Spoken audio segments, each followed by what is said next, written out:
I guess I didn't realize the volume of my voice is going to be greatly affected because I'm wearing the microphone today. It's more comfortable away from the phone.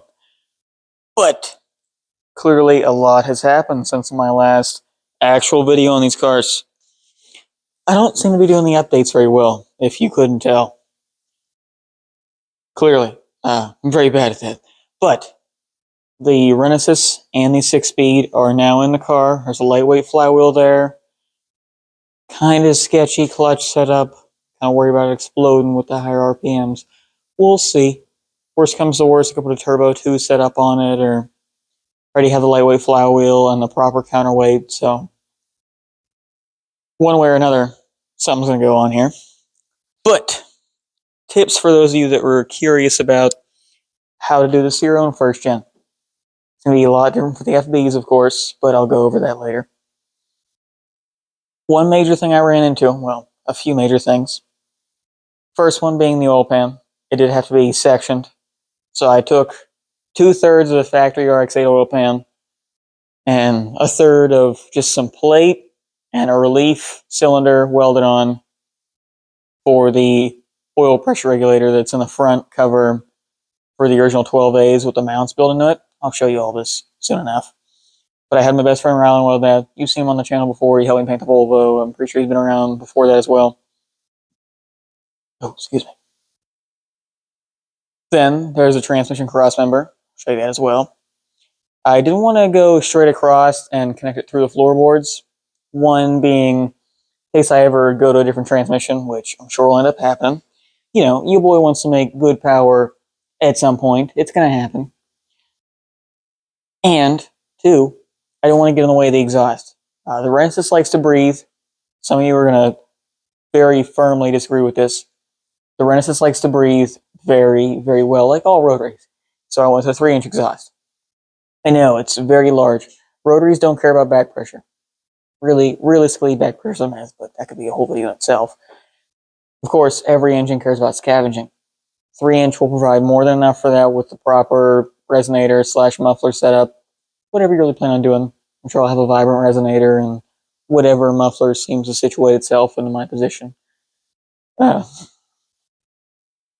Oil pan, cross member. I went for an electric water pump. Show you that as well. Because of the fact that it's so hard to find like a good condition FC or FD water pump housing. And the price is honestly not that far off. Maybe it's a little bit more to go electric water pump. Like a little bit more work, of course, custom work. But if you're going this far, are you really worried about custom work? I mean, come on. Look at what we're doing here.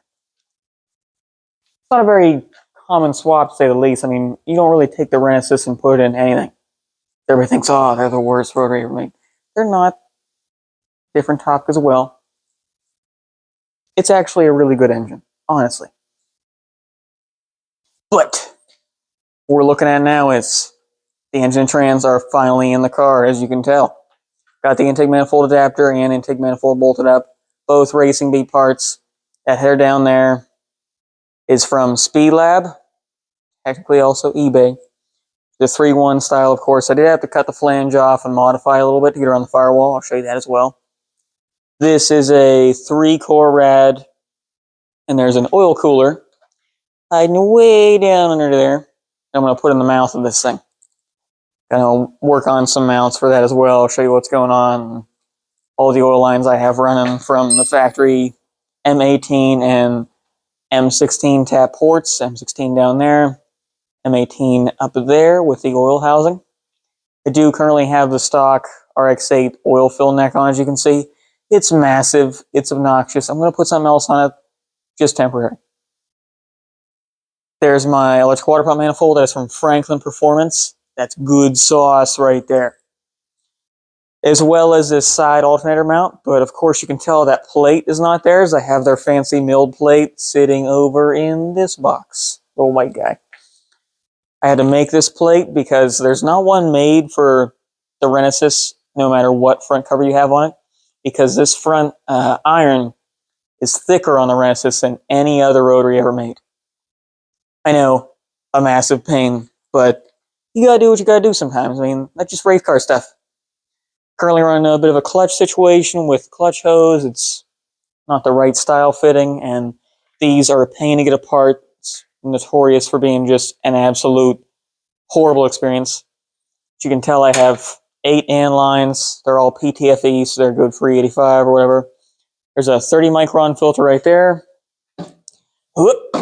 Oh, Jesus. And there is a 100 micron filter back here in the driver's side quarter panel. The 100 micron is a pre-filter for the AEM 400 that is located in the stock location. I did rewire, of course, with sufficient gauge.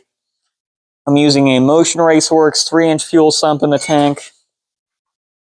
You know, fancy guy stuff, kinda. But originally, the car was carbureted, so it didn't care if maybe the fuel got starved for a second. It has bowls. There's storage there already.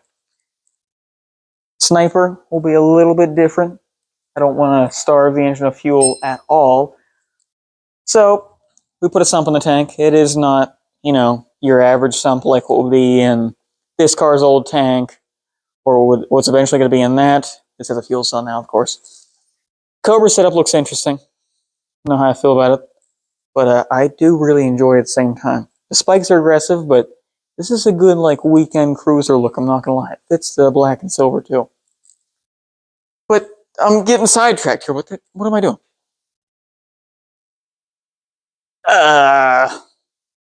Yes. Crossmember exhaust situation.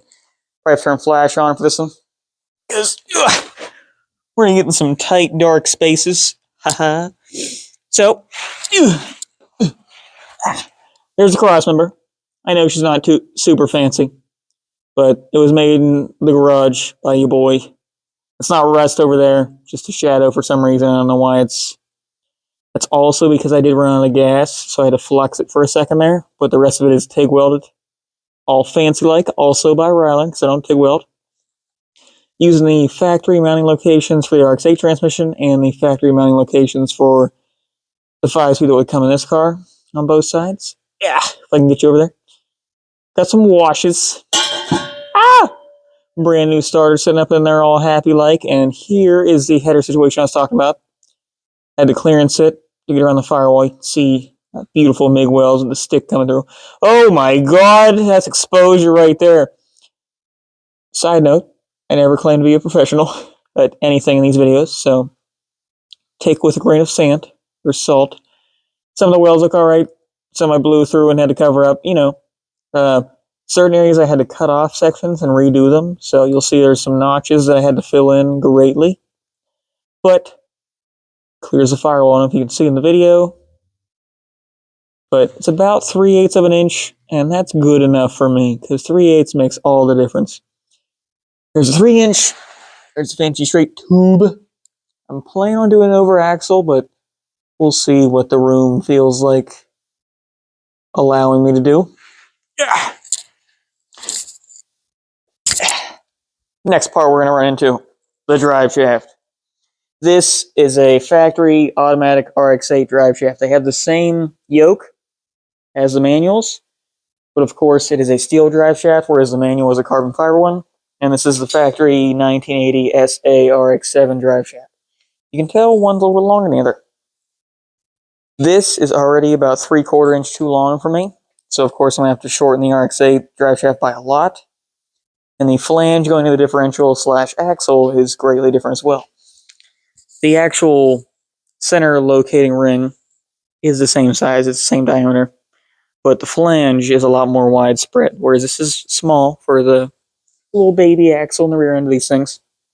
And this is a lot greater in size for the differential that will be in your RX-8 for IRS and such. Got all that sorted. Googly eyes on the RX-7. Got the shifter in a proper location inside the car. Like I said, this is where it's going to differ for the FB guys. Your shifter would already be about in this location in the FB, so it's not that bad. But it's just wondrous. Feeling the 6-speed in here.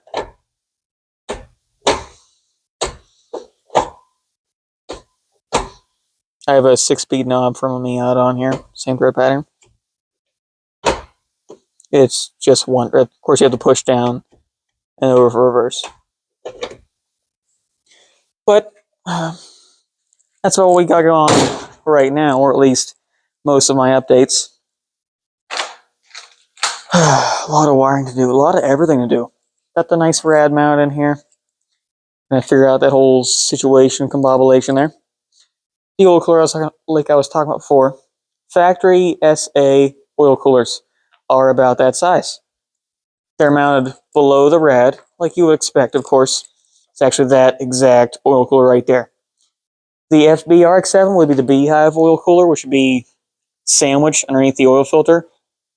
Horrible design. They are not even sufficient for cooling a stock engine, let alone something to this extent. So I went to factory SA, just a fancy version. Kinda. Not the best version you could ever get, but saving a little bit of money, and it's going to do the exact thing that I wanted to, because of course we're doing this on a bit of a budget. Got the oil cooler here, and you'll notice I can't really use the stock mounts anymore. So the plan is to use these 2-inch exhaust clamps right here, clamp around this front support bar here, this beam, of the U-bolts going up, and then weld a plate on the side here that extends upwards. I'm going to use these stock mounting welded nuts. Should work out decently, because the oil cooler sits in here all happily, like, sit right on top. There will be a little bit too much room for my comfort there, but with the top cover, the factory one, because my parts are just spread everywhere. You know I'm super organized. Factory top cover over there, and the underbelly should provide enough ducting, but more is needed, more can be. You can see there's more than enough flow through here with the grill removed, but it'll go back in. That's about where we're at with it, though. Whole lot of fabrication, whole lot of time, and me slipping up. What am I doing? Making videos about a Volvo? I mean, people don't care about the Volvo as much as they care about this, or this, or that, or that, or this. Side note, dropped off more parts for the engine, a bit more cash, because that's just what this car's good at. Hopefully we'll be back to work on that soon, but RX-7 comes first because it was supposed to be a budget swap. We'll get into that one in a different video. It's not being completely extended upon, but it's a little bit greater than I would have liked it to be. Worth it. Like I said before, this Renesis cost me $180, so I don't plan on painting it or making it look pretty. If it lasts, maybe. If it doesn't, good thing I didn't paint it. But if it blows, I bet something interesting's going to happen. Whoop! Gonna get to working on welding up those clamps. I'm sure we get tidbits here and there. Me actually progressing on this.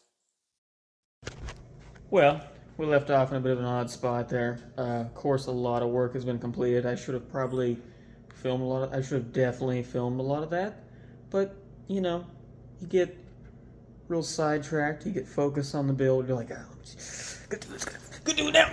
But nonetheless, it's Monday. My main crank pulley comes in tomorrow, Tuesday, of course. That will solve this whole situation here. I believe I had said before about not being able to use the RX-8 crank pulley because the offsets for all the accessories and everything are way different because, of course, the front iron on the Renesis is a lot thicker than any other rotary.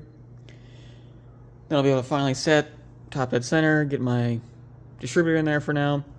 I don't plan on running the distributor forever because, of course, it's a very old style of ignition. Super outdated. Maybe we'll go direct fire or see if I can get in contact with somebody to build like a custom harness or something.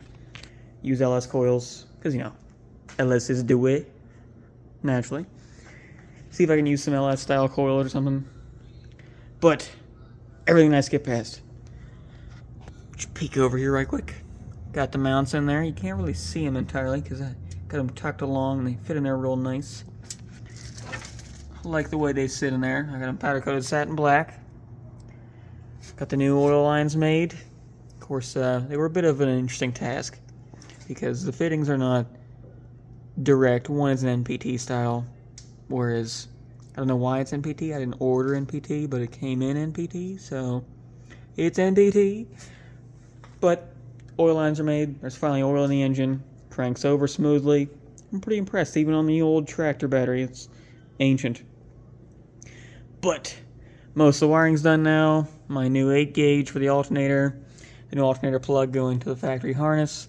Gotta upgrade my fusible links here because they're old and tattered. They don't need to be here anymore. Upgrade those to an actual block style fusible link. Most wiring's done for Holly. I do want to clean this up because I hate the way it looks. All these cables everywhere and everything. I don't like that personally. So I got a fuse box and we'll tidy it up real nice eventually. But got the actual throttle body itself on here. This carb head here came off of that car, which is why it's all sparkly purple. Don't know if I plan on keeping that guy or not. I don't know if it'll fit with the hood. I don't think the oil fill will work. I have to modify that in some way, but we'll figure it out. You know what we do. Nonetheless, throttle body's finally mounted, intake manifold adapter. Really liking the way this is coming out. All the fuel lines are connected to everything. Almost all of the wiring is done. I don't need the I/O harness currently, but I will eventually, of course. This is for my coolant temp sensor. I got one of those guys coming in that'll thread directly into my electric water pump manifold. It's a Delphi plug, so you can adapt that, of course, but why not keep the Delphi plug going? It makes for ease of swappage. I do believe Holley sells a throttle bracket for these guys, but I ended up going with an Amazon special. It cost like $24 for this bracket and a whole bunch of linkages. And the springs, I'm going to add some extra tension to it, but it looks real pretty down in there. This throttle response is going to be gnarly. I'm very excited for that. Very excited for that. So throttle's hooked up. 99% of the wiring is done. Got Holley inside. You guys have already seen the shifter and the exhaust setup, cross member, etc. But that's about where we're at right now. Hoping to cut the video off here soon. Don't want to spoil it too much, you know. Gonna make another video of when I get everything completely mounted and it's damn near finished, and actually crank the engine over and maybe get it started. But with how this has been going, who knows? Maybe we'll need more parts. You always need more parts. For now, got my cardboard sheet here, marking off things that need done. It does say wiring everything. There's only a few wires left to do, mainly the trigger wire for Holley, and that's maybe it.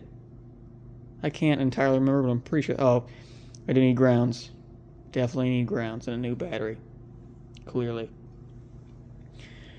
Figure out the pulley situation. Hopefully tomorrow. We'll see. Consumables. Oil, transmission fluid, spark plugs. Haven't got spark plugs yet. Do believe I have transmission fluid going with Redline stuff. Probably go for the MT85, even though for these transmissions they recommend MT90. But MT85 should work for the climate. It'll be alright. Electric water pump, of course. Drive shaft sorting. Not sure how that's going to go. It's naturally two completely different drive shafts. Here we have the RX-8 drive shaft that bottlenecks down to the factory size, mostly. And the factory drive shaft. I need to keep this flange here for the axle. So I'm hoping to see if I can get this cut here, and then the two welded, or swapped. Or I guess I don't need that flange anymore. But for this setup to be over here, use this factory style flange and U-joint. It's very small compared to like every other standard U-joint I've ever seen in my entire life. Naturally. So get that guy out of here, new U-joint in, swap these guys over. Then I need to shorten the RX-8 drive shaft down to about 36 inches to get it to fit in there. So we'll see how that goes. But it's been an interesting one. It's been an interesting one so far. I'm having a really hard time enunciating for some reason. Nonetheless, it's getting more interesting day by day. I appreciate all of you watching. Gonna get back into it real soon. Have more interesting stuff coming. We're gonna get started here soon. And a little while after that, driving. And after driving and some testing goes, we're gonna be rally crossing with that big guy out there, if you can see him out there. Got the sign mounted up on the roof now. See how that goes. Thanks for watching. Love you guys.